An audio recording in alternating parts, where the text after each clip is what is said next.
find a Hebrew home.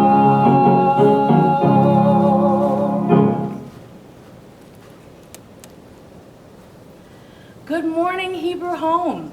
This is Liisa Murray coming in live from the Derfner Judaica Museum with today's episode of Good Morning Hebrew Home. So, as today is my second episode, I thought maybe I would start by telling you a little bit more about myself. You may recognize me. I'm a music therapist here at the home. You've probably seen me playing my guitar on the neighborhoods or maybe singing at a concert. But like a lot of people during this time, I've started trying out new hobbies. And one of the things that I've been trying out is sourdough bread baking. So I've liked to bake before, but this is the first time I've tried making a sourdough starter, which is not just baking, it's like having a little pet almost. You have to feed it weekly, and it uses wild yeast from the environment to make bread. So I've made 2 loaves so far, somewhat of a success, but I'm gonna keep practicing. I've also made sourdough naan, which is a type of Indian bread, popovers, and a strawberry coffee cake. Now, I'm doing this with a little bit of an ulterior motive because I know for a fact that many of you are excellent bakers and probably have some great advice you could give me on sourdough baking or regular baking. So, if you see any of our tap stuff, if you see me anywhere, please let me know your tips for baking. So, let's get started. Today is April 23rd. Today's forecast for the weather predicts rain showers this morning with overcast skies during the afternoon hours. There's a high of 53 degrees and winds southwest 5 to 10 miles per hour. I also saw snowflakes this morning. Did you see snowflakes this morning? Crazy. So on this day in history, in sports, in 1939, Boston Red Sox Ted Williams hits his first home run. In the arts, in 1963, Jerry Bach and S. Harnick's musical She Loves Me opens at the Eugene O'Neill Theater in New York City for 302 performances. You may know Bach and Harnick best from their smash hit Fiddler on the Roof, one we've performed here at the home, which would debut the next year in 1964. And in booze news, in 1516, Duke Wilhelm IV of Bavaria endorses the German beer purity law and adds it to standards for the sale of beer. This law was the first of its kind and stated beer should be brewed from only 3 ingredients: water, malt, and hops, and is enforced to this day in Germany. Prior to the passing of the purity law, medieval German brewers were using wood shavings, soot, thorn apple, poisonous roots, deadly nightshade, and other ingredients to enhance the flavors, aromas, and intoxicating effects of their beers. But if the brewer didn't measure out the ingredients properly, it could have meant serious illness or death for the poor soul who drank the contaminated beer. The 500-year German tradition is no longer about safety. Its main purpose is to ensure quality for every beer produced in a country that takes pride in its beer culture. Also today in historical birthdays, Shirley Temple, the famous actress and child star, was born in 1928 in Santa Monica, California. And William Shakespeare, English poet and playwright, was born in 1564 in Stratford-upon-Avon. Happy 456th birthday, Bill. And in birthdays here at the Hebrew Home, we have a birthday to celebrate today. Happy birthday, Alan S. So today's lunch is hot dog on a roll with baked beans and sauerkraut with pineapple for dessert. Dinner is carrot and spinach soup, fish on a bun with coleslaw, and dessert is coffee ice cream, a favorite of mine. So I am so excited for our interview today. Today we have with us our Chief Financial Officer here at the Hebrew Home, Luz Liebskind. Welcome, Luz. How are you, Lisa? I am good. How are you? Thanks for having me. Yeah, I am so excited to have you here today. So one of the reasons we want to have you here is because we want to learn more about the people behind the scenes, keeping everything going here on every level. So can you tell me a little bit about what a Chief Financial Officer does? Oh, wow. I have this picture in my office that has somebody with all the plates on the in the air. So that's kind of what I do. I get involved in a lot of things, everything that goes on in the Hebrew Home. in terms of payroll, financing, investments, strategic planning with our CEO and our COO. And even some operational issues that happen that we have to be involved in. So it's quite a bit of in all the operations of the Hebrew Home. Great, yeah. So bring the mic just a little bit closer. It's such a quiet mic that we want to hear everything you're saying. Okay. So a lot of spinning plates up in the air, a lot of keeping things going. What drew you to working with numbers, to working, with finances?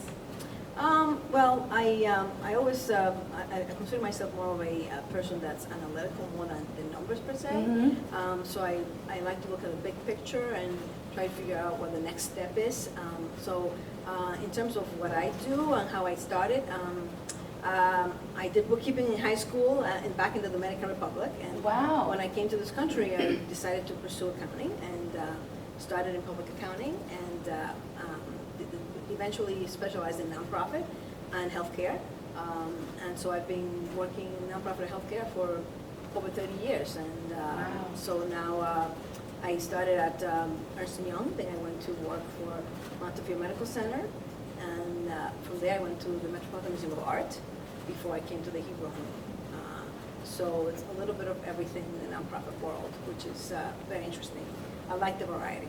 Yeah, and that's so exciting too that you really have come to a place that combines so many of the things in your past, right? Working in healthcare, but then also like we're recording here live from the museum. We have our very own art museum here.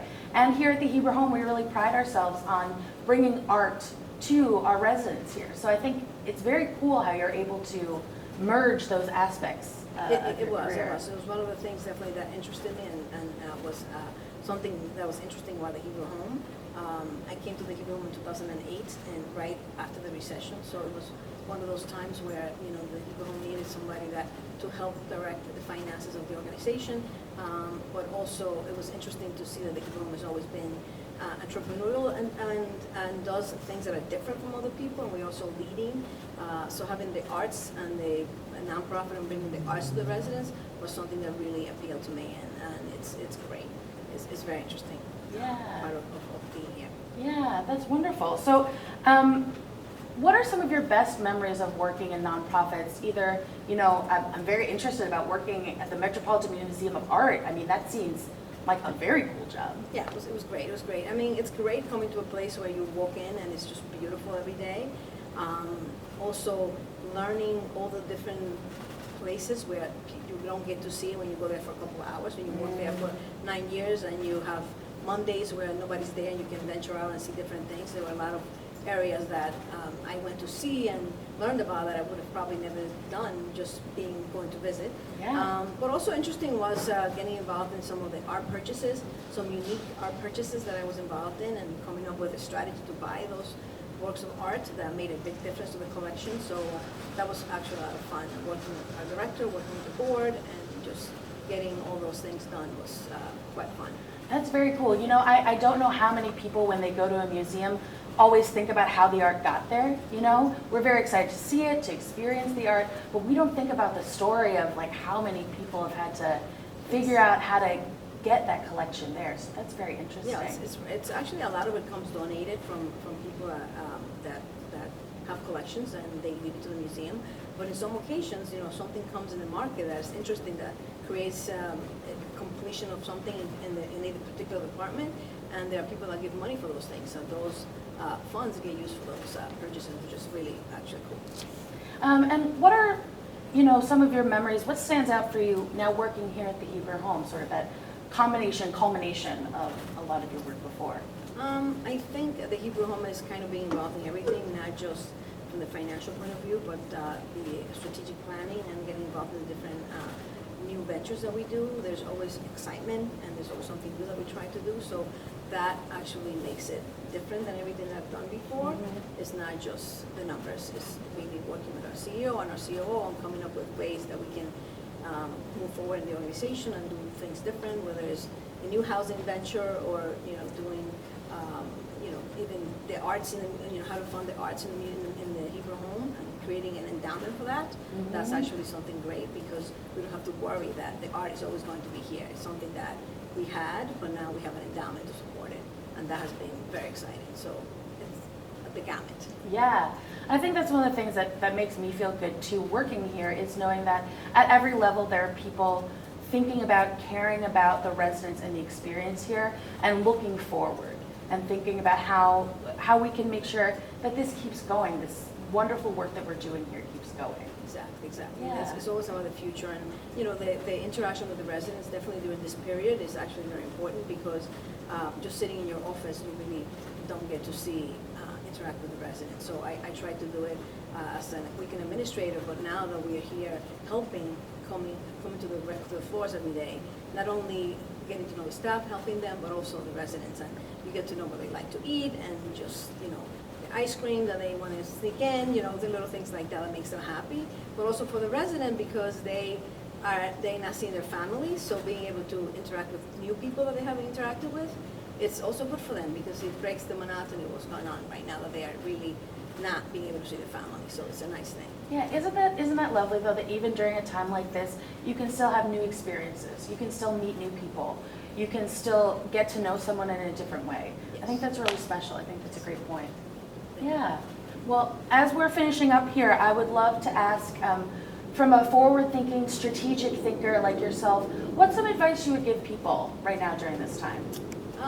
During this time, I think it's important to understand, your family is important, to really stay focused and to concentrate on the things that are good, that are happening in your life, and not think of the negative things. I mean, for the families, I think to know that there are people here that care about their loved ones, and we are really going to the floors and really spending time with them, and that they're not alone, and that, if they have a question, they can call and ask. So that, in connection with people is the most important thing during this time, because you're not getting it physically, but just staying connected with your friends, and your family is important, and that's what I would advise.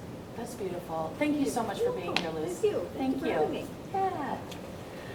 All right. Well, thank you so much, Luz. Let's get back to our positive news story of the day. So this one comes to us from the New York Times. A closed border can't stop this elderly couple. She drives from the Danish side in her Toyota Yaris. He cycles from the German side on his electric bike. She brings the coffee on the table, he, the chairs, and the schnapps. They then sit down together on either side of the border, a yard or two apart. And that is how two octogenarian lovers have kept their romance alive, despite the closure of the border that falls between his home in the very north of Germany and hers in the very south of Denmark. Every day since the police shut the border to contain the virus, Karsten Tuxen Hansen, an 89-year-old retired farmer, and Inga Rasmussen, an 85-year-old former caterer, have met at the border crossing to chat, joke, and drink, while maintaining a modicum of social distance. "We're here because of love," said Mr. Tuxen Hansen when I visited them last week. "Love is the best thing in the world." The Danish mayor of a nearby town, Henrik Fransen, first noticed the couple's routine. Cycling along the border 10 days after it was closed, Mr. Fransen struck up a conversation with them. Touched by their story, he later posted a picture of them on Facebook. Within days, they had become regional celebrities, the focus of several reports in local newspapers and radio stations. "I think it brings people some hope, a little bit of light in the darkness," said Mr. Fransen. I'd like to finish today with a special clip. It's my intention to bring you a different special clip from the internet every week. Maybe last week we watched some music, and this week we're going to be watching actor Sir Patrick Stewart reading a sonnet a day. So he's reading a sonnet a day on his Instagram, and we're going to watch one of the earlier sonnets, sonnet number 2.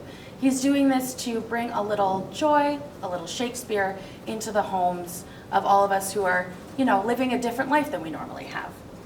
So in celebration of Shakespeare's birthday, we'll be watching sonnet number 2.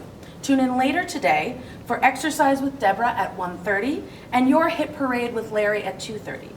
If you missed any portion of today's show, we will be showing it again today at 6:30 p.m. on Channel 8 and on YouTube.com. See you next time, same place, same channel.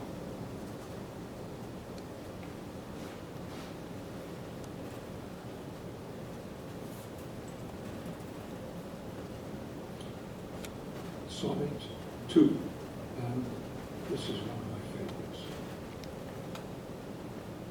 When 40 winters shall besiege thy brow, and dig deep trenches in thy beauty's field, thy youth's proud livery, so gazed on now, will be a tattered reed, a small earth heaven.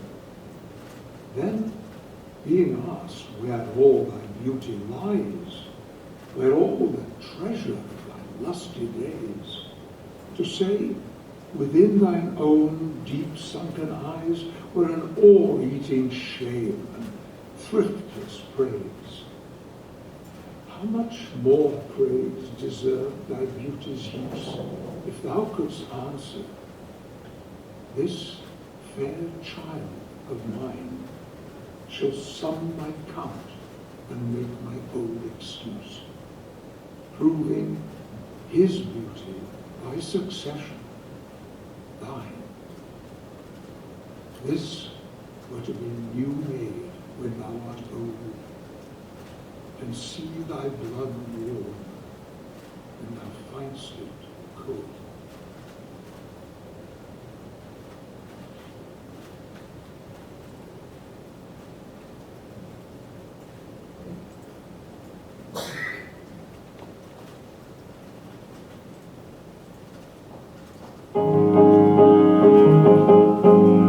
Hebrew home, good morning, Hebrew home.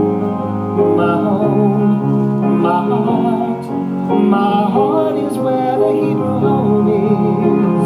For where the heart is, that's where you find the Hebrew home. Hebrew home, good morning, Hebrew home.